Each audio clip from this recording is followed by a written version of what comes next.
What up y'all, it's your boy Kaizen, and this is a VOD review of one of my TFT games. This is an Emerald Lobby, thanks to Meta TFT. I believe this was still patch 16.3, 16.2. Well, regardless, I have a special and very wonderful game. Actually, I'm going to be reviewing two games back to back because I will be doing the Secrets of the Sands augment. And believe it or not, these games back to back, I got the same augment both games. So we're gonna review my first ever game of the Secrets of the Sands. I have no clue how to pilot it other than the fact that the sequence of unlocking the Shuriman units needs to be specific based on the amount of HP that I have, and most of the time you want to start with Nasus because the early game punishes you and you lose a lot less HP compared to later on. And let's go ahead and speed it up. We'll soon find out how much punishing these mistakes can be, especially with the Secrets of the Sands augment. I was told that it was nerfed in the PvE, so much so that, you know, it's again a super niche situation. But when it comes to things like these, you can't help but try it, right? And what better environment to try it on than in a ranked game? So there's Secrets of the Sands. I didn't even bother considering the other two because I was so excited. Never played this augment before. Most of the time I would just get a Azir around stage 4 or around level 8, but because Secrets of the Sands fast tracks Azir's appearance, I can't help but wonder if I could get Prismatic. I've seen a lot of people hit Prismatic, and because of that, it makes me want to try it for myself. We're breezing through the early game, easy peasy. Everyone's got a Prismatic, and I'm technically down one because I won't be able to get Azir until stage 3. Let's go ahead and speed it up a little bit. I'm currently Teemo carry with AP items, trying to create a very strong board, or as strong as possible. Now, I've come to realize that this is going to be a very difficult Prismatic to attain. One, I need a very strong front line. Two, I need to save HP in order to be able to hit those unlock requirements. And in the Shurima trait, unlocking each Shuriman gets harder and harder each time. So with Nasus, you need to lose streak. With Renekton, you need to win streak. And with Xerath, you need to mix streak, which is win-lose, or vice versa. There are ways to make it a lot easier to mix streak. One is through the use of Heavy is the Crown. When you're about to win, and when you know that your board is going to win but you have a unit that's about to die and you need to lose, you can put Heavy is the Crown on that dying unit to proc a loss, an immediate loss, because a unit that dies with the Crown of Demacia instantly loses you the round, no matter how many units you have. So even without the Heavy is the Crown augment, I fail to create a strong board. We're at a 4 loss streak, 80 HP, and it's only gonna get harder from here because, again, I'm still learning the ropes. I'm still trying to figure out what will enable me to create a strong board early to mid game, at least up until I get Azir. And on top of that, how am I going to maintain a strong enough board so that I can control when I lose and when I win? Which is why I'm starting to understand more and more how powerful the Prismatic Shurima trait is, and because of that, how gated and how rare sometimes is the Prismatic Shurima attainable. We got our first win, and now we're going to supplement our third stage with a second augment, hopefully to bolster our chances of surviving. So we have Sweet Treats, Tiniest Titan, and Prismatic Ticket. I'm not looking to roll down anytime soon, so I wouldn't take Prismatic Ticket. Tiniest Titan seems like the go-to choice because I'm trying to survive, and 2-player health every time I win or lose will give me enough HP to mitigate at least some of the losses that's gonna come for me. Sweet Treats gives me a free random artifact and some HP for my entire team. But apart from, I don't think I even decided to roll sweet treats or a prismatic ticket. I remember thinking of my lifeline. I'm trying to think ahead and seeing how much HP I will have by the end of all this, and Tiniest Titan will be able to help me with that. So I guess I did roll it just to make sure. I went with Tiniest Titan, and again, the first mistake that I'm noticing is I'm being too greedy for my board. Now keep in mind, my idea of a strongest board is complete traits, and what I should have done is upgrade my units and bolster every aspect of my board. Frontline, backline, items upgraded, units upgraded, scouting, positioning, the whole 9 until I get my Azir. And I won't be getting my Azir until 3.5, which is after this carousel. And it doesn't help that my opponents have very strong prismatic augments to begin with. Not to mention that we were down an augment because Secrets of the Sands doesn't offer you anything until 3.5, which is that free Azir. Again, I'm trying to come up with ways to mitigate as much HP as possible. Tiniest Titan is not helping me in the least bit because we are just losing back to back. We did finally get an Azir, but unfortunately he doesn't do enough DPS with 2 items, let alone being a 1-star. We did get our first loss, and that's going to help us get to Nasus a lot sooner. Here I decided to roll down a bit and see if I could make some really nice upgrades. I got Disruptor for Azir, and I got some Warden, which is a selfish trait. I got Defenders for the entire team. Thinking back, maybe I could have just stuck to Freyord and have a much more team-friendly synergy. I got Nasus, got him an item, and now he's my frontline. If I can get him to 2-star, that'd be even better. This Bloodthirster, I'm thinking could be good on Renekton. I see an Edge of Night, but that would mean I'm gonna need to win streak before I get him. So I'm at 45 HP, still no 2-star units, and I gotta say, it's looking pretty rough. I'm at a loss, and I'm trying to scrape by because, you know, this is the first time I'm attempting at a prismatic trait, and even Mortdog said it was one of the strongest and one of the hardest to achieve. So I'm rolling my augments to see what would help me survive the remaining fights, because I need to be able to win and lose to unlock Xerath. At 36 HP, thinking back now, I don't think I'll be able to unlock him with the amount of HP that I have. I believe if I were to decide to unlock Xerath, I would have to lose and win twice. Alternatively, so it would be win lose or lose win whatever. And I barely missed the Nasus. I think that would have helped me win this fight. That pesky rodent with tentacles is killing my backline. Unfortunately, we couldn't get the dub here. 25 HP, and we are basically inting at this point. I don't know how I'm going to survive. Spoiler, we don't.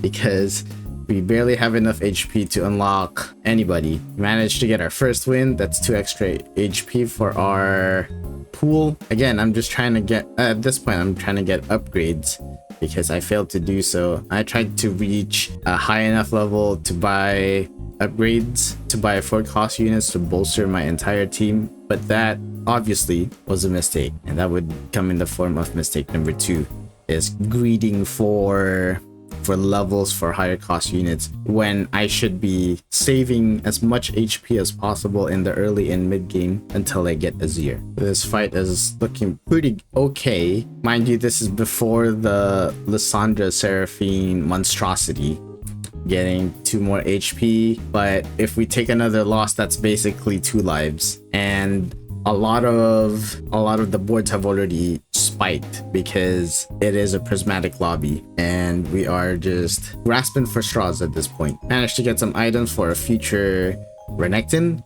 Unfortunately, our win-loss is ruined because we ended up winning a little too much, or rather we lost a little too much because of the previous fights. And now our Zerath streak is gone and there's no hope for us in unlocking the prismatic trait. So this was a quick 7th place. Not too quick, but you know, we're trying to make do. I will say though, Nasus is a very, very tanky unit, and if we were to unlock him early at very low HP, that would not save us at all.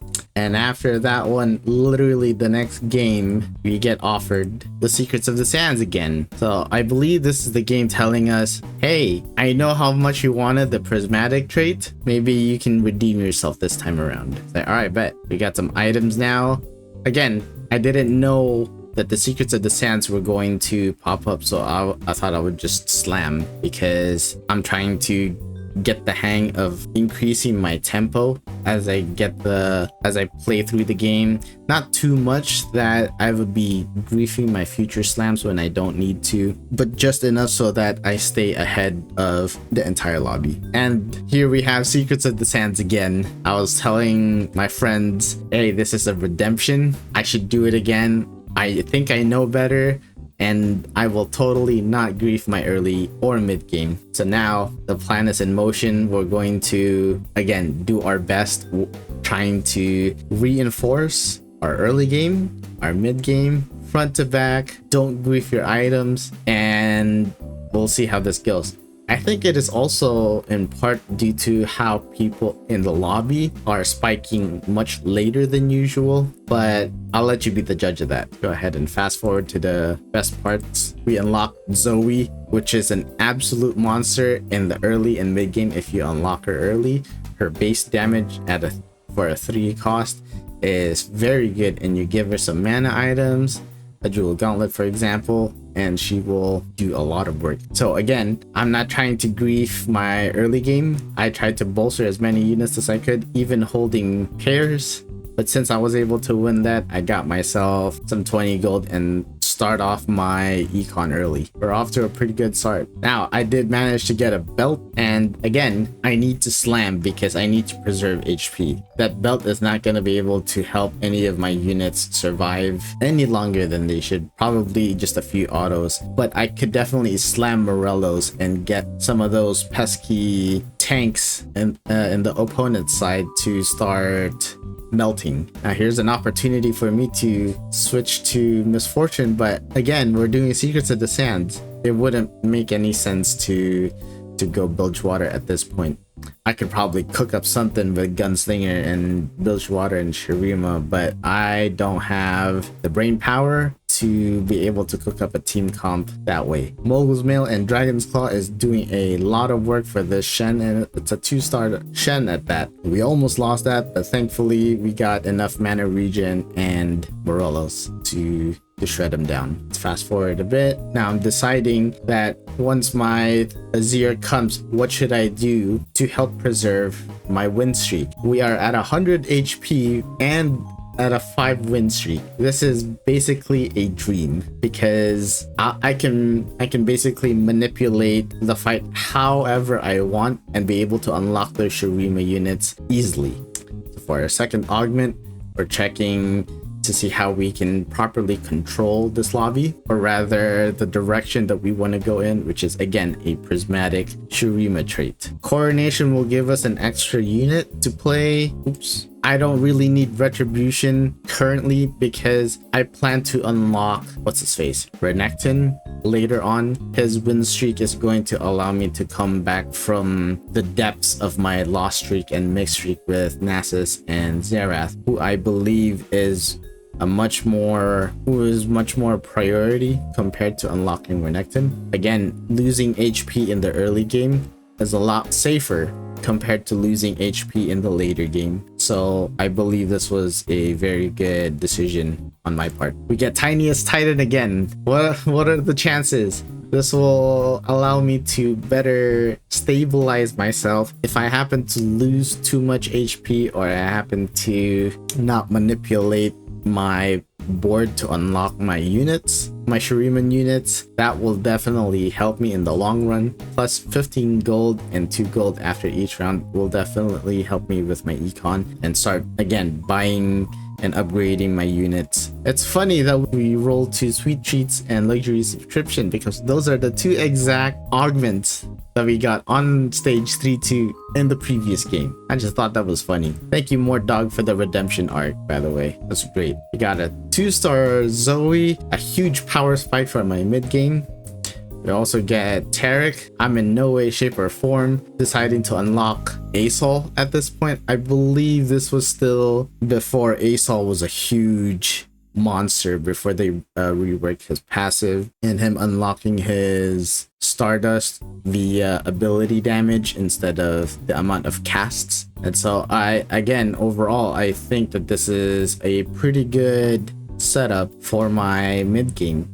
I have a 2-star Zoe with 2 items. My front line could definitely use some work. That's why I'm trying to roll for at least a Poppy 2-star or a Leona 2-star, even though the burn and wound from Leona is redundant because Zoe has Morello's. The stun is invaluable. We get to the carousel, and I don't have any spare items, but I am looking for a 3rd item for Zoe, or at least a tank item. We ended up getting Swain. I think I'm trying to make either Dragon's Claw or what's this called, Ionic Spark, if I could help it, because I will eventually sell my Zoe, and Zoe does come with Shred, so once she's gone I will no longer have Shred. But more importantly, I'm trying to decide who is going to be replacing my Zoe as the carry. So I won't be unlocking Renekton until later on. It's going to be Xerath.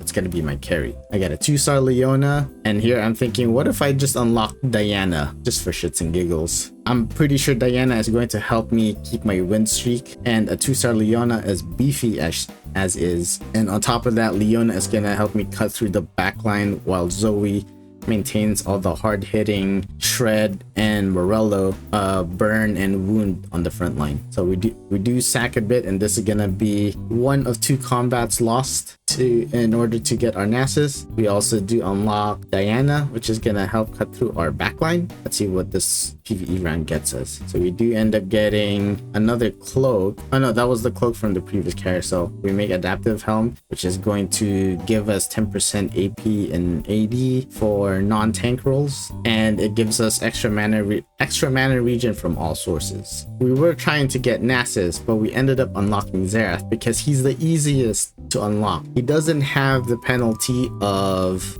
doing the crazy win streak like Xerath, and let me rephrase that. Xerath is the easiest to unlock because you only need to win or lose once and then do the opposite right after. Now, if you decide to unlock Xerath at a much later game, let's say you unlock Nasus first, instead of winning, alternating your wins and losses twice, you're gonna have to go through 4 combats of win-loss, win-loss, or vice versa, and it's gonna be a lot worse from there if you unlock Nasus and Renekton, because it will go from 4 to 6. So I think this was pretty good. I think Xerath is one of the wilder units to unlock just because of the win-loss streak situation. And since we're at 94 HP, we can start to unlock Nasus and grief our board a little bit. We have Glass Cannon, Reinforcement, and Precision and Grace. I'm thinking that I don't need Precision and Grace that much for my board. We need to stay put. Maybe for certain like Loris and Nasus, but it's not really essential for my team comp. I could work with Glass Cannon. Again, Xerath is my first Shuriman that I get to unlock, and him being able to do a lot of damage will allow me to control the battlefield and therefore my win streak and loss streak. However, I'm thinking that Reinforcement might be a much better investment because once I unlock Nasus, I won't have to look far to get him 2-starred, and Nasus is a premier tank. He is very good with survivability, good with durability, he's good with HP, and he can tank quite a bit of damage. So let's see what I decide. Okay, as I don't remember how it was before, because these games were like so long ago and I've played a lot more after this specific game.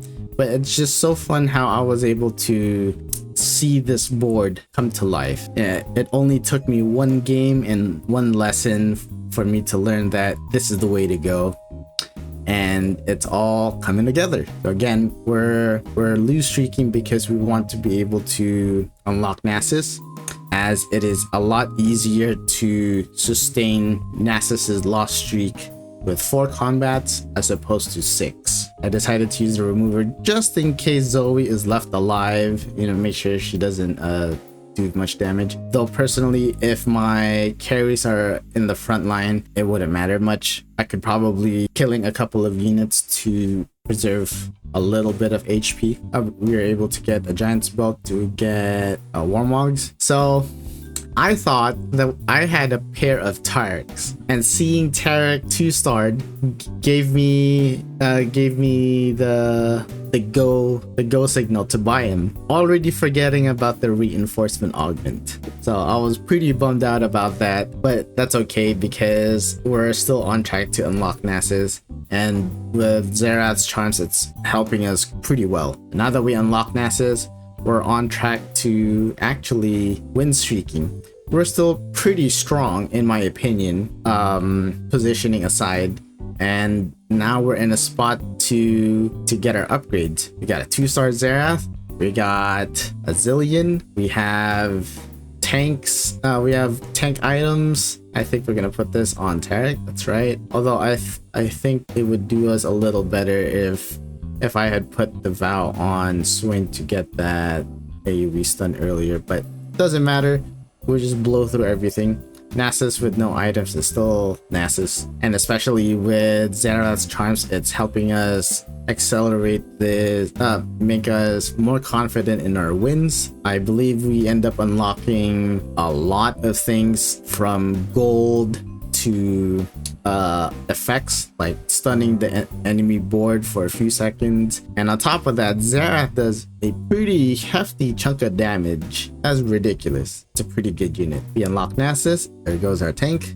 I believe this is still the patch where Tarek was not reworked yet, where his shield isn't his shield is still a 90% durability at 35% HP. So I'm thinking, you know, I'm more used to Tarek being a tank. I'm not quite used to Nasus being a tank, but we barely managed to squeeze out a win on that one, and that was a ghost. I think I should be positioning my Xerath a little better to avoid almost getting scammed. We get a Starax just so we can get some HP going on.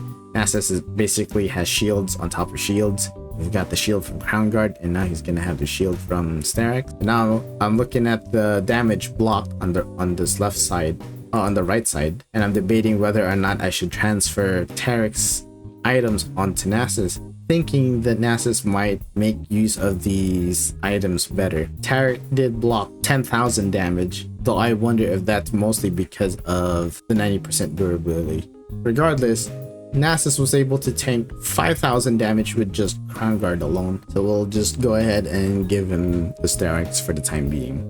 Get some last minute upgrades. Again, Azir at 2-star is not much, but Seraphine with the Morellos will be able to help us proc that burn and wound a lot more efficiently. It's sad to see that Azir still goes unitemized. We get ourselves an item because of Xerath's charms, thank the Lord. I mean Mordog. We get a Spirit Visage for Nasus, increasing his durability and his missing health, and I think we're pretty set to unlock Renekton, and it's so exciting. Even with this pesky tentacle rat, we managed to grab ourselves a win, got ourselves a Renekton, and now we can finally unlock the prismatic Shurima trait. I'm so happy. This is so exciting, and to think that we got 2 Secrets of the Sands games back to back. It's as if we ourselves are Xerath, right? We lost the first game with Secrets of the Sands,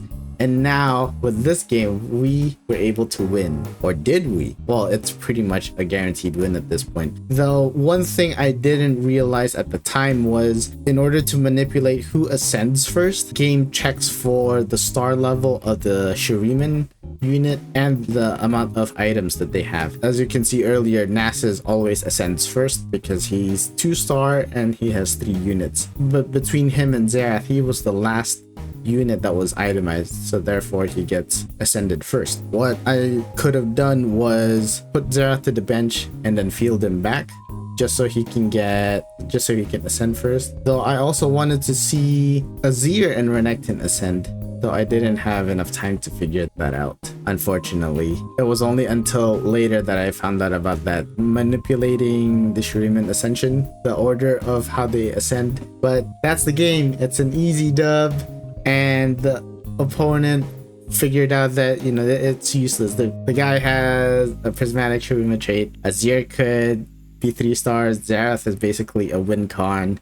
Nasus is too tanky at 3-star. It's pretty much a dub from there. So overall, a pretty good experience, pretty good game. I appreciate the hard lesson that I learned when I played Secrets of the Sands for the first time, and for the game to grant me another chance at redeeming myself, another chance at hitting prismatic Shurima trait the very next game, is truly a blessing. Thank you, Mort Dog, and that's gonna be all for me. It's your boy Kaizen, and I am sure to see you all in another VOD review. Peace.